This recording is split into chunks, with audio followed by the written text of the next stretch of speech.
Welcome to the Pregnancy Help Podcast. I'm Christine Grimmett, joined by Heartbeat's president, Jor-El Godsey, and our senior director of medical impact, Christa Brown, to discuss a recently published white paper by Heartbeat International on the changing face of abortion today.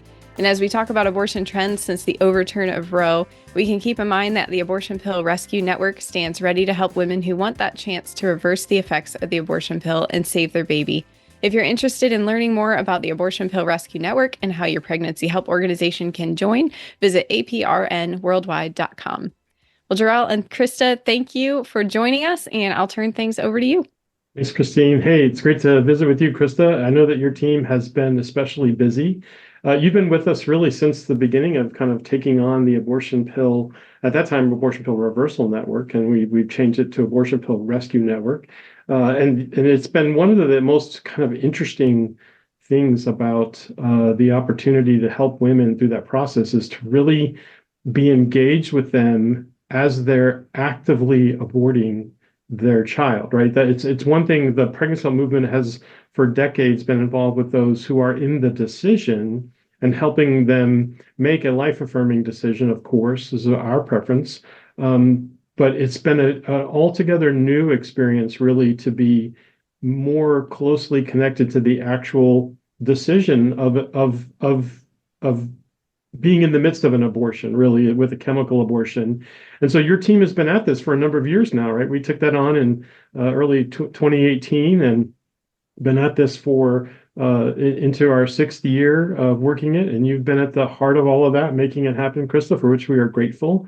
But that's given us a really interesting perspective on what she's facing and how what she's facing is changing around her. And so I guess that leads me to wow, why write this paper, Changing Face of Abortion Today? Why write this now? Well, definitely, I would say there are two different realities that are hard to reconcile. There is the reality that big abortion puts out, that the media sort of regurgitates, and then what we actually see in pregnancy help clinics and abortion pill rescue every day. So when we hear about the trends that are happening, and then we hear about abortion in the media, or we hear how big abortion would advertise that these medications are safer than Tylenol, or it's just a pill, and then we hear about the women hurt. We hear about the women who die from chemical abortion. We hear about the number of lives lost through chemical abortion. It doesn't quite fit that narrative. And so since 2018, when Heartbeat International acquired the APR network, we've seen changes happen slowly. But then in 2023, it felt like much happened much more quickly since the overturn of Roe, and also just as big abortion works to expand chemical abortion in an even greater way. There were also, if I could just mention very quickly, there were a couple cases in December that sort of put an exclamation point on this. There was one woman who was 22 weeks and one woman who was 24 weeks, and abortion providers had taken them on as patients and had decided to use chemical abortion to abort those pregnancies. And the one actually happened, I was in Columbus for our Christmas party, and she described her trip to another state to have her abortion at 22 weeks. Her baby was actively moving on the plane.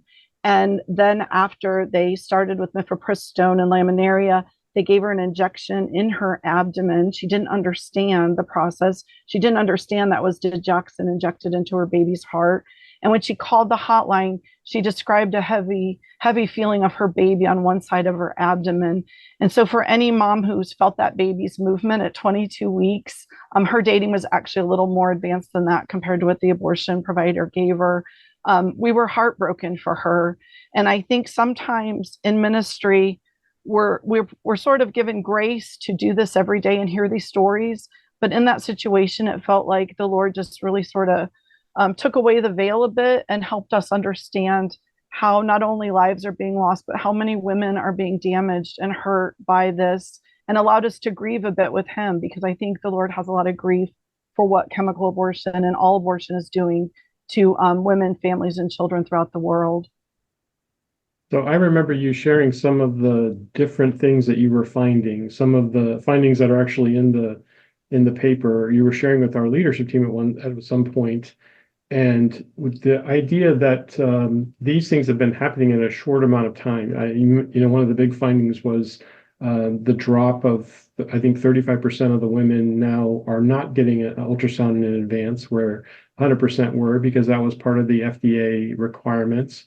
That's significant. Like that happened rather precipitously, right? Yes. Big drop off in that. But you're basically saying, I mean, 22 and 24 weeks, you're saying that women really today are accessing abortion very differently than they were just a couple of years ago. Help us understand that, and why is it concerning? Well, up until recently, chemical abortion was acquired in a very similar way that surgical abortion was, where you go to a brick and mortar abortion facility, you start your abortion there. The difference was surgical was completed there, a chemical abortion was completed at home. But most of the women went to an abortion facility to at least start their abortions. And when we first acquired the network in 2018, that was the case. Nearly 100% of women went to a facility. They had their assessment, they had their informed consent, they paid their money, and they started their abortion. But abortion has increased their access widely now. And so women are getting these drugs through organizations that have made it their mission to make abortion accessible no matter where you are in the world. That would be organizations like Aid Access and Plan C. There are a number of websites that sell abortion drugs to anyone who has a credit card. And so you can just go online. You don't have to prove you're pregnant. You can order a number of these abortion pill kits online. There are markets just across the southern border. So some will go into those markets. You don't have to be female to purchase these. You can purchase a number of abortion pill kits and you can bring them back, bring some for you, bring some for friends and family. You can stockpile in case there is a shortage. And then we have a number of women who are just getting these drugs from family and friends. Just a few years ago, only 1% of our clients at APR Network had acquired these drugs from the internet or from friends, but last year it was 22%. I expect that number to continue to increase as a lot of women would really prefer to not go through an abortion provider, but instead get these drugs in other ways. So you're saying that this is a prescription, right? This is something that's supposed to be only available under a doctor's care, and you're saying when you say family and friends, they're accessing it apart from the care of any physician, to your knowledge. Yes, Which includes doing like some back alley stuff. I know that there's been reporting, and we've heard this as well, is that in some parts in southern states near the border, the abortion pill is available at the back of the grocery store. It's not from the grocer, but from sources that are inside that are willing to just black market retail those things, which is also consistent with some of the online access, which is coming from India, China, kind of completely around our laws in particular and without scrutiny. So not only do we question like how the woman is being cared for in that situation, but there's a lot of question as to whether or not these are even appropriate dosages, appropriate chemicals. These are huge issues. And isn't that, are there other ways that we differ from what the FDA has approved? Yes, there are, but even the FDA approval has really changed in recent times. So when I look at the FDA website, I really do want to believe that they are working towards the heart of their mission, which is really to protect the American public from all drugs, not just mifepristone. But when you look at their approval process, when you look at how they've lessened the regulations, you do have to wonder if that really is their mission, or if they are really being successful at their mission. Mifepristone never would have been approved had they not added a second drug to that regimen. It wasn't, even with the abortion providers giving the studies for it, they weren't able to make mifepristone work well enough without the misoprostol. And yet misoprostol has never been approved by the FDA for abortion. So here they are making their own abortion regimen, the FDA is, but yet they haven't approved their own drug. So a lot of it doesn't really reconcile. Again, the two realities don't make sense. But one of the biggest ways that abortion is being used outside of that FDA regulation right now is that they've only approved mifepristone through 10 weeks of pregnancy. And we're seeing, as I spoke about earlier, many more abortions being done beyond that. Many other countries have already been doing this for some time. And during the COVID lockdowns, we suddenly saw many of the abortion providers start to prescribe it through 11 weeks. And we don't know what prompted that. We assumed that maybe there was a change coming with the FDA, but there was not. To this date, still 10 weeks approval with the FDA, but we're seeing much beyond that. In 2019, just 6 women had started reversal beyond 10 weeks. And last year, 127 women started reversal after 10 weeks. And so in many other countries, this is how they are prescribing chemical abortion in an effort to make it used throughout the pregnancy. And they're trying to sort of test boundaries to see what works and to see how they can get away with using this. But what they're seeing in other countries is a lot of adverse events, even more so than what we see in early chemical abortion. So in the UK, for example, where medicine is socialized and they're able to really obtain a lot of good numbers on what's happening, they're seeing a lot of damage to women. So in that country, these advanced chemical abortions beyond 10 weeks, they're having 1 in 30 with prolonged or heavy bleeds, 1 in 400 with infection, 1 in 60 requires surgery, 1 in 200 have a hemorrhage that requires emergency treatment, and 1 in 1,000 require a full hysterectomy. And so if you're the one going in with your 22, 24, 27 week gestational pregnancy, you might think, well, I probably won't be that 1 in 1,000. But the number of abortions happening, 1 in 1,000, is a lot of women requiring full hysterectomies, which means they will never carry another baby. And you're saying you're making kind of there's a point that you're not stating directly, which let me just ask the question. This is not the same prescription at the 24 week as it is at the 8 or 10 week, right? I mean, aren't they having to increase dosage? Isn't this a different time of pregnancy with different things that are happening that require dosages to be increased? Is that correct? Not always. Sometimes the dosage is the same, but what they're adding to it is the laminaria, so to dilate the cervix. And then they're often causing the baby to die prior to that second drug. And then they'll bring the mom in for the end of the termination. They will have her come in to a facility, to a clinic somewhere, and have the baby delivered, the deceased baby delivered at the end. The issue is that's not always successful. That process is not always successful. So often these moms are now subjected into some kind of surgical procedure to actually end the pregnancy. So then they're really having to go through both situations versus just the one, Yes. because of really the effort to increase the use of chemical abortions. Yes. Now you said something. You made a couple of points earlier about how the access to chemical abortions is really creating opportunity for people who are not the woman themselves, right? Of course, they could be a trusted family member or someone that is that believes that they're really doing the best for them, but it could also be done by other actors as well who don't have her best interests in mind. Yes, that's absolutely true. And I think this is another case where the narratives just don't fit. So you see these situations where women are at a podium on a stage and they have their arms raised in the air and they talk about how abortion, gives them choices and they feel empowered and triumphant in their abortion decision. And that's not what we're hearing. And one of the reasons is because the abuse and the coercion that can happen in correlation with chemical abortion. In the beginning, they really advertised chemical abortion to be done in the privacy of your own home. And that was very appealing to many women because they don't want to go to an abortion facility. I don't know very many people that really would want to. So the idea of having this in private sounds appealing. But for many who would abuse or hurt women, that would traffic women, that would pimp women, this is an opportunity to isolate her and to force what they want to happen with this pregnancy. So instead of empowering her with choices, they're pulling those choices away and they're saying, this is your one choice. So we've had women call our hotline who have been locked in bathrooms or in closets, and they've been told you can come out when you agree to your abortion.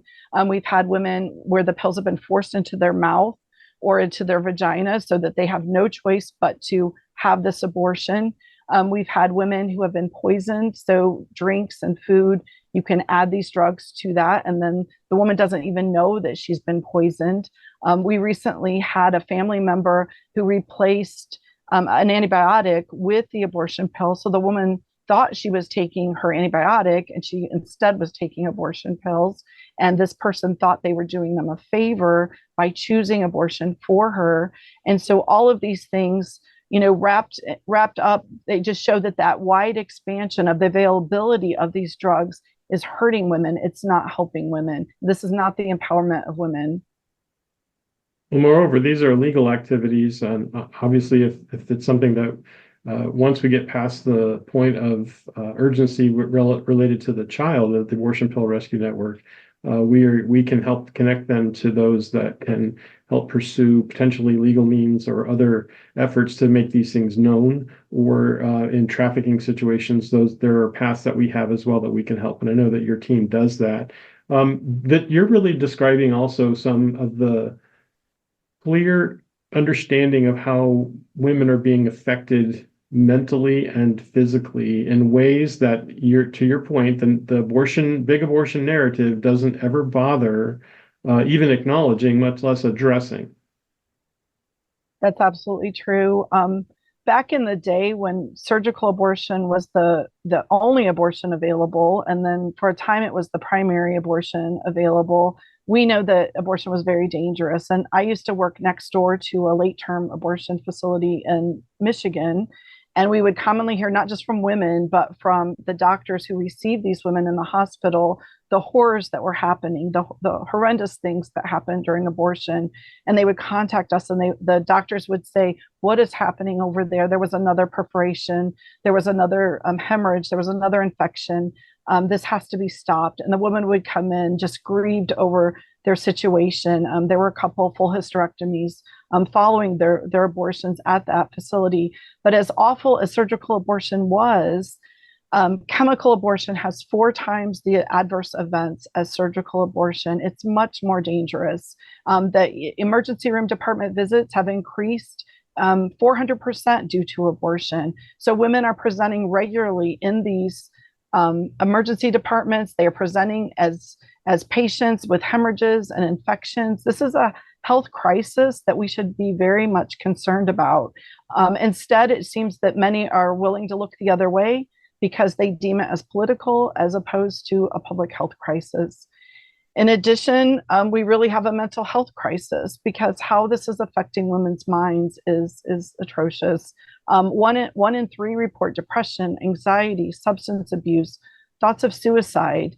And we know that not only are we really truly having the destruction of human lives, but we're also having the destruction of women's bodies and women's minds through this type of abortion. Well, you mentioned women going into emergency rooms, but I think we've also heard reports of them being coached on what to say when they go into by the abortion providers themselves, and that seems a bit disingenuous, to say the least, right? What they're being told to say. What is it that they're being encouraged to say when they go into the emergency room? There are some websites and some other sources that would encourage them to not report what drug they've taken, which goes against all that we know in healthcare. You should always report your true symptoms and whatever medication you've taken, because that's a proper way for them to treat you. They would know how to help you if you're reporting those drugs. And so they're told to say they're having miscarriage. They're told to report their symptoms, but not report what medications they've taken. Which can put them at risk, right? A doctor coming in, or an ER doc or nurse is making an evaluation that they might, someone that could prescribe for them might prescribe something that would then be working negatively with the current drugs that they're taking. I mean, every time I go to the doctor, which as I get older is more often, I'll constantly ask, what drugs are what's been prescribed? What are you taking? And so that's a natural thing for all of us to do. And it seems, we know this is the nature of big abortion, that they really, this is not caring for the woman. This seems far more about protecting them from exposure to anything negative than it does really helping her be properly treated by healthcare professionals. Absolutely. It just proves that this is not true healthcare. This is never done in any other part of healthcare. Abortion is definitely a separate thing than true healthcare. So we often see in the public square the narrative about abortion as a right. It's a woman's right, and like you said before, it's one of those things that kind of presents as she's making this decision with clear faculties, as a expression of her empowerment. When in fact we know that most women are making this decision under duress. Of some sort, whether it's she's feeling like the circumstances that she's in is pressing in on her, or as you mentioned earlier, someone in her life is really coercing her into this decision, even forcing her into the decision. These are the kind of things that we're seeing more and more often is the reality on the ground. That's the one narrative, like you said, that doesn't really match with what you read in the glowing reports from mainstream media or others who are really shilling for the abortion industry. But we know that there is still room and opportunity for her to change her mind if she's having regret after starting a chemical abortion. And those are the folks that you talk to the most. Tell me, what's the best way for her to get help? Sure. So when a woman makes that hard decision that she chooses an abortion and she swallows that first pill, or she is forced to take that first pill, either case, and she's having regret. She's decided this is the way I think I need to go, but then after swallowing that pill, she realizes this is not the path I want to go down. This is not best for me, my baby, my family. There are still choices for her. There is still hope available to her, and she can contact us at the Abortion Pill Reversal Hotline. She can look at our website and she can talk to us by chat. There are so many ways that we can help her, and we will start with just answering her questions. Many people don't know this is possible, and many feel that they are probably the only ones in the world that would go to this extreme to pay for an abortion, swallow a pill, make that hard decision, and then want to go back on that decision. But they are not alone. There are many others making that choice every single day, and we will explain what choices are available to her. And we will also connect her with a provider in her area to get that reversal started. We are almost nearly 70% successful, where about 70% of those women are able to carry their babies to term. These children have no greater risk of birth defects. You wouldn't know the difference if you saw them in the grocery store walking down the street. To date, our data shows more than 5,000 of these children walk the earth today. That we've helped through the Abortion Pill Rescue Network. And we've helped women in all 50 states of the US and in 86 other countries. So these women definitely are not alone. Our nursing team is available 24 hours a day, 7 days a week to take their calls. Well, and one of the most striking things that I always see in the statistics is when you talk about abortion regret, that happens fast. Like most, I think the last I saw was 75% of the women who reach out to the hotline do so within the first 24 hours. And that to me is, just talks about really what's going on in her life is incongruous with that empowerment message. She's not making that decision out of absolute determination and empowerment. She really is doing it as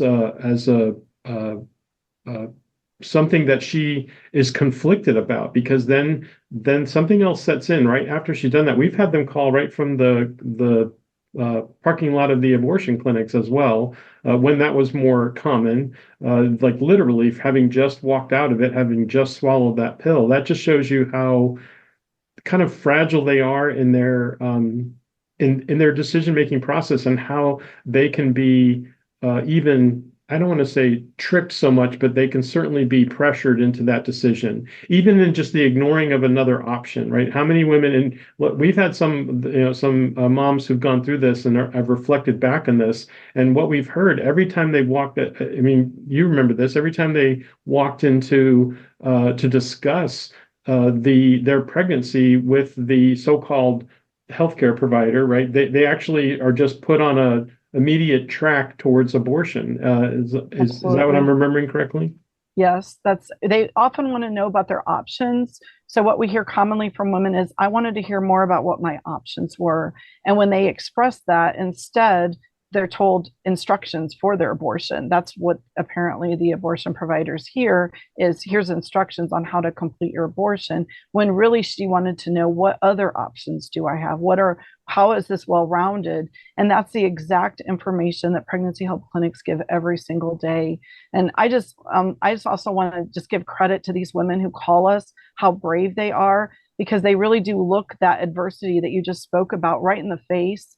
They look at that. They know the circumstances that they're still going to continue to face, and that might include a strong influencer or an abuser. And instead, they say, you know what? I want to continue this pregnancy. I want to fight for the life of my child. And every day, I just stand in awe of every single one of them.